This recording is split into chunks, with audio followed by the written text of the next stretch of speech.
few months ago I reviewed Rosa Watercolours. They're from the Ukraine and I suggested they offered really good value for money. Just to prove that I take my own advice, when I needed to replenish some of my supplies which I provide for students on workshops, I bought a whole load of Rosa Watercolours. And I had great fun going through picking out some pretty colours. My name's Liz Chatterton. I'm a watercolour artist based in Berkshire. Every week I share tips and tricks that I wish I'd known about ages ago. I also like to review watercolour materials, either looking for unusual ones or ones that offer very good value for money. So this week I'm going to swatch out some of those colours that I've just treated me and my students to, see whether they're lovely and how they behave. Quite some time ago I did a review of Rosa watercolours in tubes. That's Rosa Gallery, their artist range, and I suggested that it would be a good way of supporting Ukrainian businesses, because a lot of people were looking for alternative to white knights because they didn't want to buy Russian paints at this point. That caused a little controversy. People told me off for bringing politics into watercolour, but I think all life is political in some way or another, so there you go. Anyway, I have decided that as the paints that I use on my workshops run out, I'm going to be replacing them with Rosa watercolours. I like to supply all my materials on workshops because otherwise people bring some really horrible things and then wonder why it doesn't work. I have just done an order and went through, so there's no science to this at all. I just picked colours that looked interesting, as well as the ones like, cadmium yellow that I needed to replace. And I thought I'd swatch these out so that you could have a look at them. If you don't know Rosa watercolours, they come in 10ml tubes. There are 60 colours in the range. They are artist quality. They're made with, I think it's organic gum arabic, and I think there's some honey in there, to check that. The tubes are good in that they have all the information you might be looking for on them. So it has a light fastness rating, and most of the paints in those 60 colours are rated at 3-star, so that's their highest light fastness. It gives an indication of whether it's opaque, transparent or semi-opaque. Gives the pigment numbers, which is all super handy, and it'll also say whether it's a granulating colour or not. Of those 60 colours in the range, about half are single pigment colours. I haven't chosen these because they are single pigment or mixes. I really did choose them simply because they plugged gaps in the palettes that I'd already got. What I've done, this is hot press paper, 100% cotton hot press paper, and I have put a little squidge of all the colours out here. I'm then going to swatch them out. I put a thick black line which will help us see whether things are opaque or transparent. I'll let them dry, see if we can judge whether there's much of a colour shift, and then I'll see how easy it is to lift some of these colours as well. Really do recommend when you buy a new colour is just to try it out and see what you think, because the more you know your colours, the more you can predict how they'll work. I personally don't remember all my pigment numbers. I have to look them up. Some I do have in memory, you know, the actual standard ones, but I usually end up looking them up. And if I'm not sure about something, I'll check it out. Some people can quote pigment numbers and say, oh, PR so-and-so, my absolute favourite. And that's great. It's just not me. My mind is full of plenty of things, not pigment numbers. So the first one I've got here is Pyrolle Red, PR254. They say it's a 3-star. Their prediction is that it's semi-transparent. What I'll try and do is thin it down a bit more towards the bottom of my swatch so we can really look at the sort of the mass tone and see how it thins and behaves. That is a beautiful, slightly browny red. Very nice. Then I picked out Carmine, so a far pinkier red. Again, rather lovely. This, they say, is transparent. It's interesting, it's a lot redder in its concentrated form, and then look, it's really thinning out to a lovely pink, and that's PR 170.1. We need to let these dry before we try and assess the colour shift. You'd always expect watercolours to dry about 15% lighter. Next I've got bright red. This one is a mix, again 3-star, it is transparent. It's PR 254 with PO, so orange, 73 in it.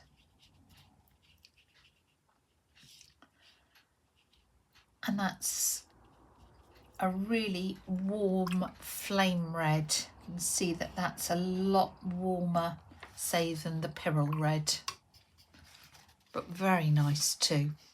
Now this next one, let me see if I can find it, Coral, just sounded rather nice. That's a mix of 3.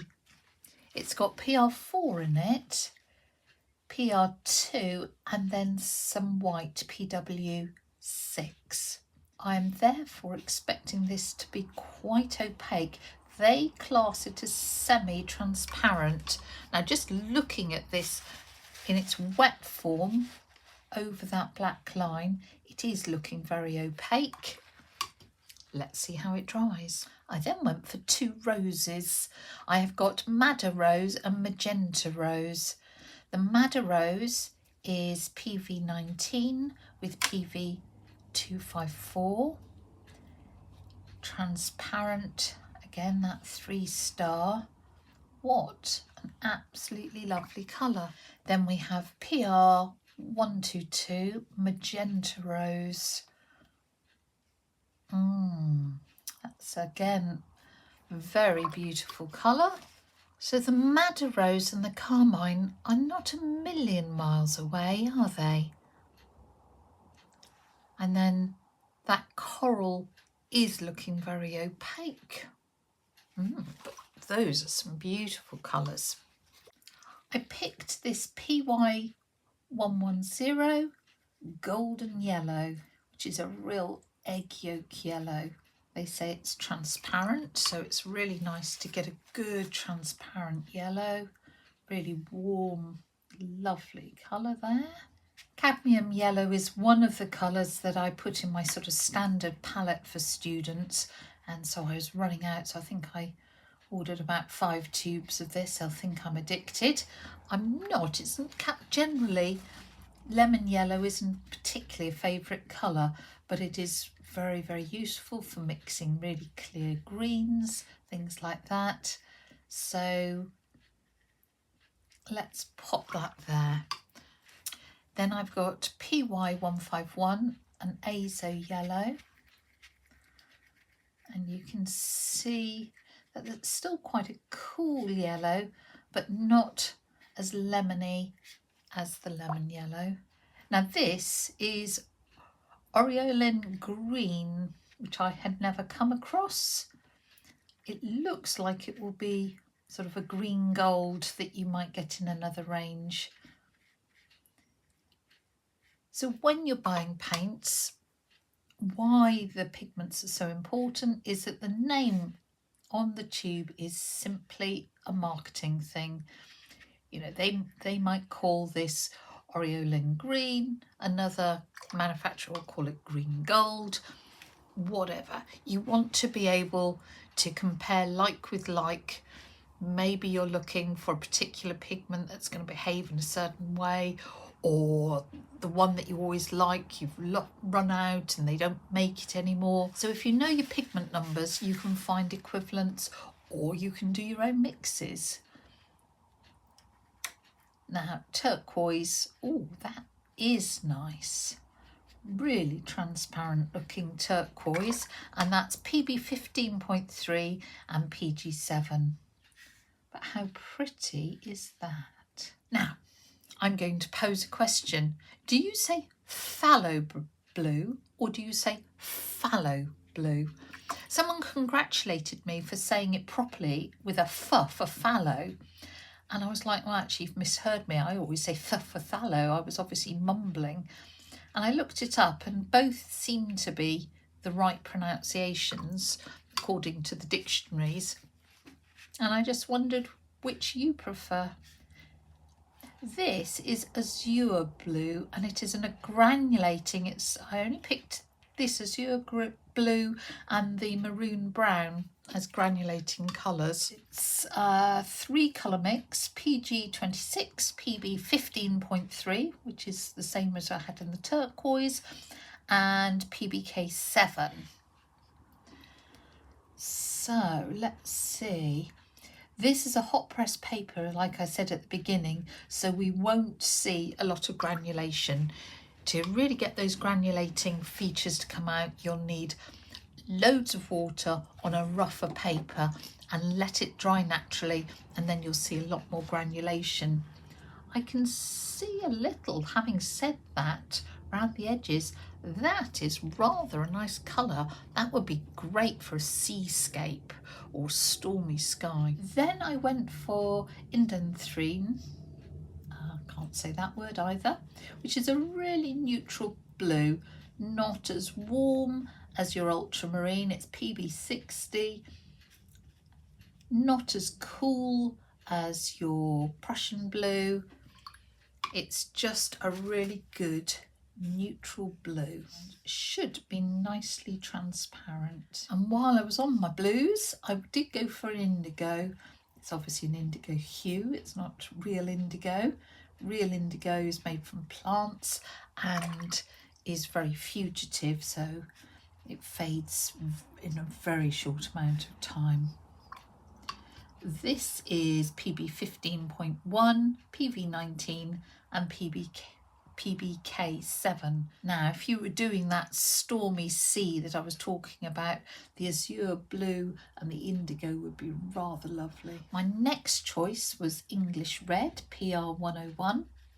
I'm very, very fond of a burnt sienna, and the English Red is often a slightly reddier version of that. I think this is the only opaque that I chose. Be interesting to see, because I was thinking that lemon yellow was very opaque, but as it's drying it is getting clearer, so I'll be quite interested just to compare the opacity of those. Then I went for Maroon Brown, which is, oh, that's not what I was expecting. I was expecting something brownier, and that is certainly maroon. So that is PBR 25 and the PV 23. So that is coming through. That's a granulating colour. That is rather nice and rich, isn't it? And then I went for Sepia at the end, which they always show if it's got a natural pigment in it with an N, just so that you know. That's what Rosa do. This has got PBR 7, PBK 7 and PR 177. I think that says 177. I've just painted over it. So it's a 3 pigment mix. I think I may have still got some of that Maroon Brown on my brush. I'm just seeing that come out there, the bit of that violet. So it's a bit more neutral than that, but it's quite good as a really nice dark. So let's let them dry, and then we'll try and assess that colour shift, and then we will also just have a go at lifting and see what happens. Just to say, I did buy all these tubes out of my own money, so this is not sponsored in any way. They cost £3.40 each, so they are very, very cost effective for an artist quality paint. That is obviously important to me, because I might have 10 students on a workshop and I give them a basic palette of colours that they have on their desk, and then I have what I call the treats colours, and so they might have a basic palette of 8 or 9, so already that's 90 tubes. And then the treats colours, gosh, there's probably another 100 different colours for them to choose from as well. So being cost effective is important to me. Right, our samples are dry. Obviously where we've put the blobs of colour, those aren't, because they will take ages to actually dry out. While they were drying, I did check and there is no honey in the formulation. What I am noticing is that the pigments seem to be very finely ground, so you are getting some lovely flows through the water. I'm also noticing the granulation here. We talked about the Azure Blue.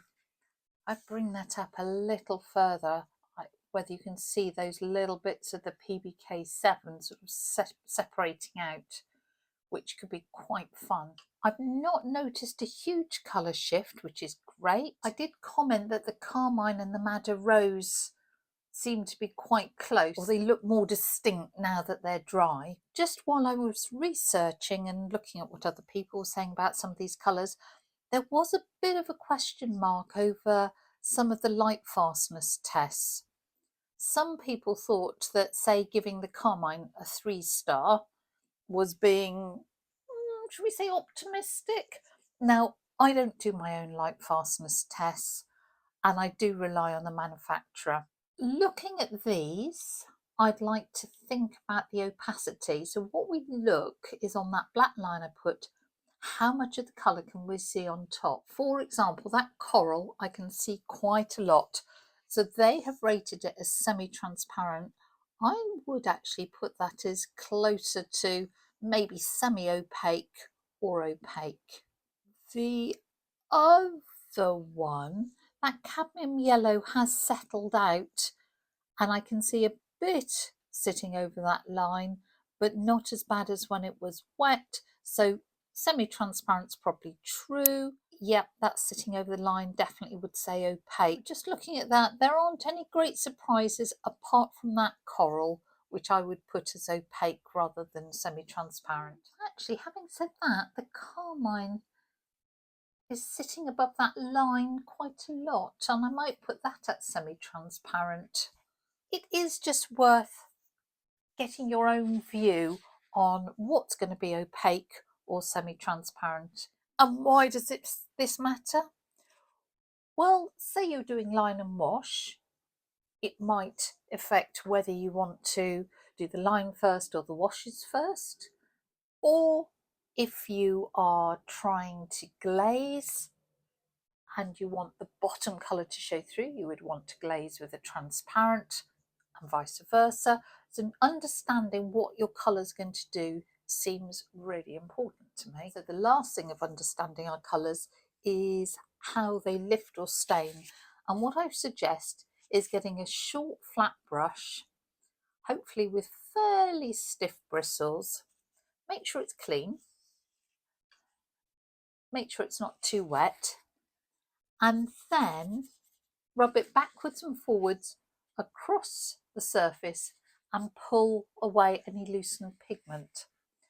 And it is interesting to see how close to white, how much you can actually pull off. Now some, for example, I wouldn't expect Carmine to lift. I would think that's quite a staining colour. Wasn't sure about the Pyrolle Red. Some has lifted, but not a lot. Let's, that bright red. Now, because of the fine grinding of these, I am expecting them all to stain quite a bit. So it is interesting to see what you can lift, either for correction purposes or for effect purposes, and what is going to stay absolutely bonded. That's interesting. That Cadmium Lemon, let me try just in a different area as well, hardly moves at all. So certain colours, like Phthalo Blue, you are very unlikely to be able to lift at all. Oh, that Aureolin, that, even though it has got some phthalo green in it, lifted a fair amount. Now, I wouldn't expect this turquoise to lift very much. Oh, sorry, just managed to put a big splodge of red on there. Let's have a look at this Azure Blue.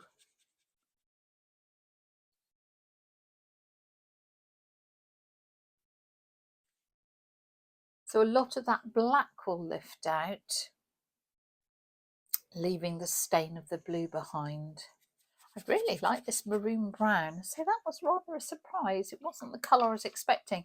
Look at the staining.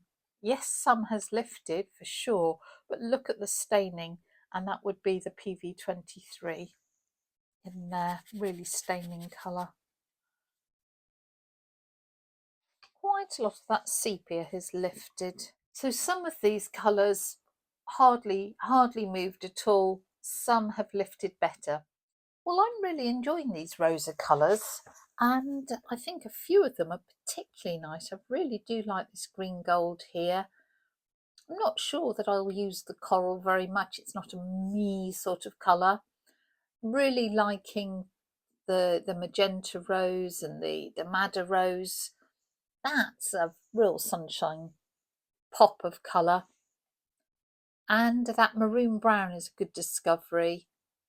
I say the Azure Blue I think will be super for stormy landscapes. I might do something with that. And I'm just a sucker for turquoise. A few colours that you might want to throw into your paint box as a treat, and I would highly recommend them.